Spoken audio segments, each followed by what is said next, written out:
Assalamualaikum warahmatullahi wabarakatuh.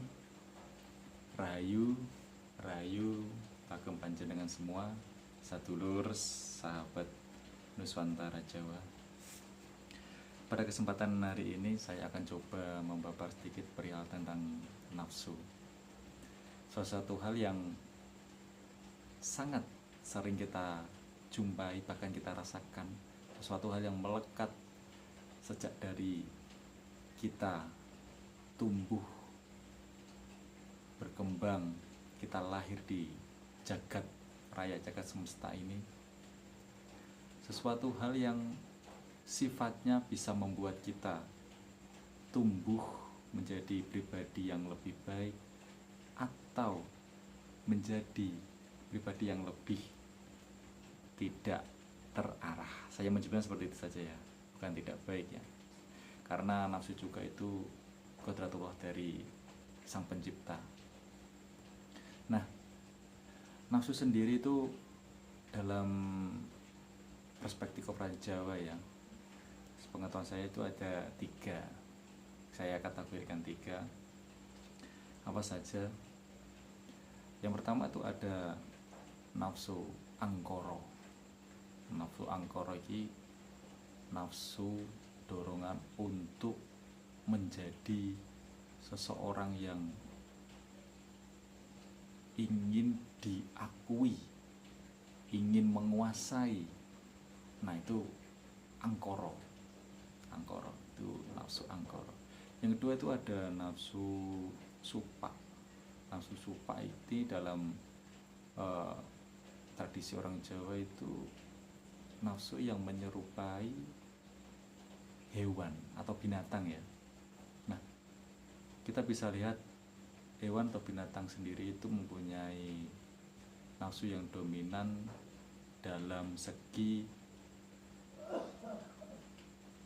kekuasaan, terus ingin selalu merasa dominan di circle-nya, di sejenisnya, dan tidak pernah merasa puas.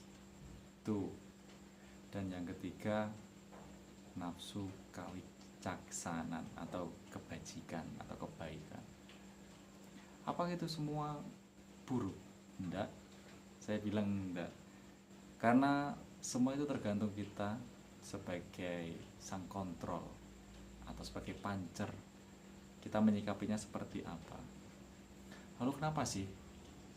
Nah, ini yang menarik. Kenapa nafsu itu terkadang menjadi sesuatu hal yang momok bagi kita? Mungkin bisa dikatakan seperti itu karena kita terlalu terlena, sering terlena dengan nafsu-nafsu itu tadi. Cenderung ya yang kurang baik ya. Mungkin kita terlalu terlena. Seperti 3 yang saya sebutkan tadi, ada angkara, amarah, dan kawicaksanan. Kawicaksanan jelas arahnya ini positif. Nah, apakah itu merupakan sesuatu hal yang harus kita hindari atau bagaimana, atau harus kita kelola? Nah, alangkah lebih baiknya jika kita bisa mengelola nafsu-nafsu itu tadi, terutama yang nafsu yang kita anggap kurang baik tadi seperti angkara, marah, kita kelola dengan baik. Kita jangan menolak, karena itu sudah bawaan dari sejak kita lahir ya, sudah tertulis, dan itu sudah lanjut, sudah saling terhubung dari dahulu. Bahkan kita bisa lihat saat ini ya, saya juga turut prihatin banyaknya bencana di negara kita ini, Indonesia, Nusantara ini, tidak lepas dari andil nafsu angkara dan nafsu supa itu tadi. Kenapa saya bilang seperti itu? Coba kita lihat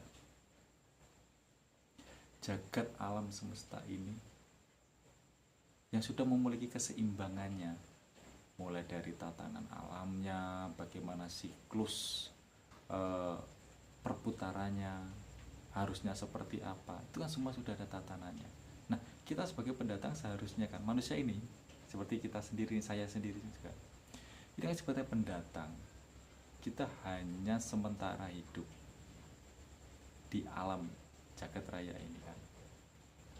Alangkah baiknya sebetulnya kan kita harus bisa merawat. Namun mohon maaf, kita bisa lihat apa yang terjadi per hari ini. Apa kita harus menyalahkan semua?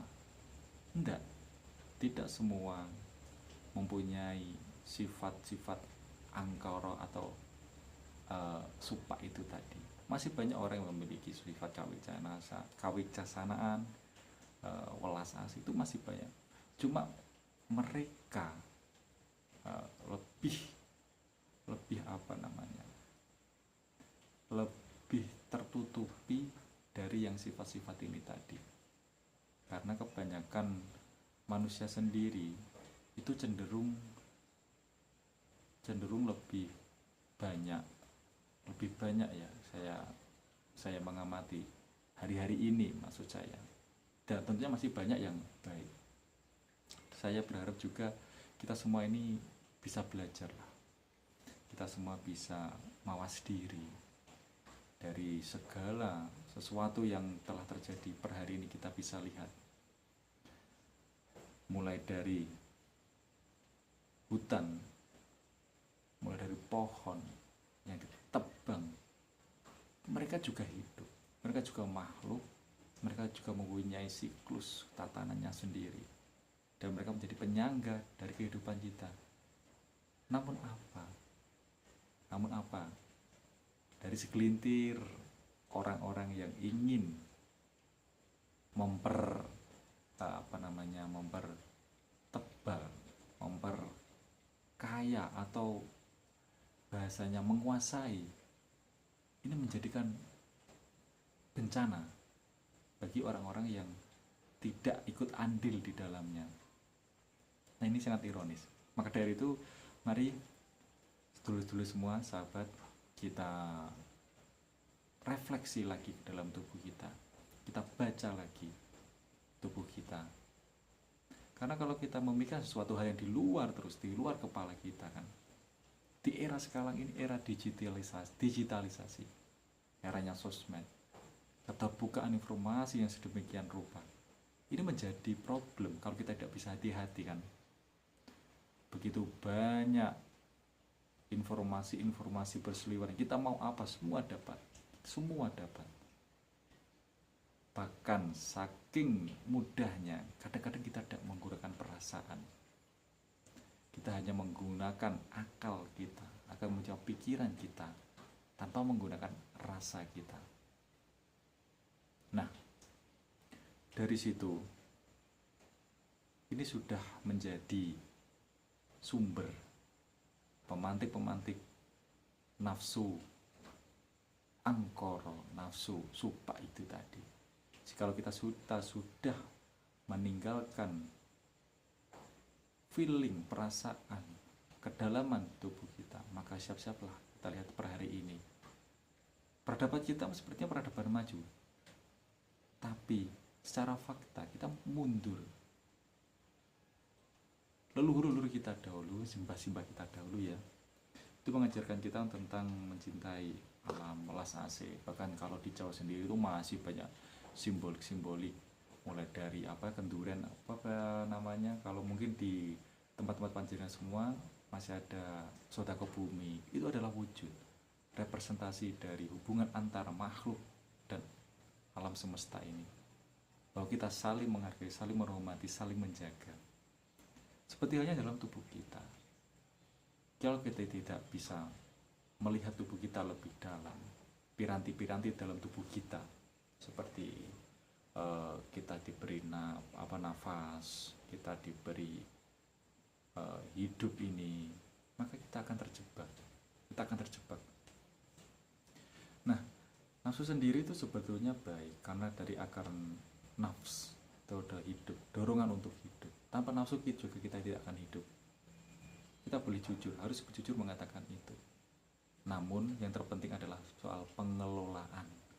Bagaimana cara mengelola? Simpel. Saya pribadi terus terang, terkadang hari-hari ini lebih banyak coba merasakan nafas saya, keluar masuknya nafas saya. Karena kita dikatakan hidup saat kita bernafas. Jika kita mati sudah nggak ada nafas. Nah itu mulai dari kita penyadaran keluar masuknya nafas, nanti perlahan saya yakin kesadaran akan kesadaran tubuh kita, bagaimana baiknya tubuh kita ini sehari-hari kita ajak untuk bekerja, untuk berpikir, untuk melakukan hal-hal yang kita senangi. Dan sebetulnya jika mereka bisa berbicara, mungkin ada kalanya mungkin ya, tapi saya belum sampai ke sana. Saya juga belum ada pengalaman ke sana. Mungkin mereka juga bisa bicara. Karena setahu saya dalam Islam sendiri, setelah kita tiada pun, mereka juga menjadi persaksian. Mulai dari ujung kepala kita, rambut sampai ujung kaki itu semuanya penyaksian. Mereka menyaksikan apa yang kita perbuat di dunia ini kan. Nah, seperti itu. Menurut saya kalau untuk pengendalian nafsu memang kita mempunyai kuasa atas diri kita. Jangan kita dikuasai oleh nafsu itu sendiri. Apa kita harus menolak? Jangan. Kita cukup mengelolanya. Kita arahkan untuk hal-hal yang lebih positif. Gitu. Nah, nafsu ini hubungannya dengan apa? Dengan energi. Makanya kita sering dianjurkan untuk melakukan apa, segala sesuatu awalilah dengan doa kan. Itu menciptakan vibrasi energi yang baik. Tidak mungkin kita melakukan sesuatu lalu kita berdoa sesuatu hal yang tidak baik untuk kita. Nah, itu sudah kita awali dengan energi positif. Maka dari itu harapannya kan setelah kita beraktivitas kita mendapatkan hasil yang baik. Kan seperti itu. Nah, mungkin di tengah-tengah perjalanannya itu masih banyak kita mendapatkan toksik atau dari lingkungan sekitar, hal-hal yang memicu onnya nafsu amarah dan nafsu supa itu tadi. Apakah itu bisa kita hindari? Bisa, karena kitalah, kembali saya katakan, kitalah sang pancar. Kita bisa memilih, kita bisa memilah. Kalaupun kita dibenturkan, terpaksa bertemu dengan situasi yang tidak kita inginkan seperti itu tadi, sesuatu hal yang tidak begitu baik, maka kita cukup diam, jangan terlalu merespon. Kalau kita bisa menyikapi dengan baik, jangan menghindar, tapi kelola. Tapi kalau kita merasakan itu tidak sesuai dengan tubuh kita, alangkah baiknya kita menghindarkan. Itu fair daripada kita memaksakan untuk mendengar, akhirnya toh kita sendiri merasakan akibatnya, mungkin dari energi-energi yang tidak baik. Karena setiap hari kita berhubungan dengan banyak manusia. Nah, seperti itu menurut saya pembabaran sedikit tentang nafsu. Nanti monggo dari teman-teman yang mempunyai preferensi lain atau apa, monggo kita sama-sama belajar. Menurut saya nafsu itu adalah sesuatu hal yang tidak harus kita menjadikan itu suatu momok dalam arti sesuatu hal nafsu yang dorongan-dorongan tidak baik. Kalau kita bisa mengelolanya dengan tepat dan benar, karena kitalah sang pancar. Mungkin itu dulu pada kesempatan hari ini. Nanti kita sambung di kesempatan berikutnya. Terima kasih para sadulur sahabat Nusantara Jawa. Salam rahayu. Assalamualaikum warahmatullahi wabarakatuh.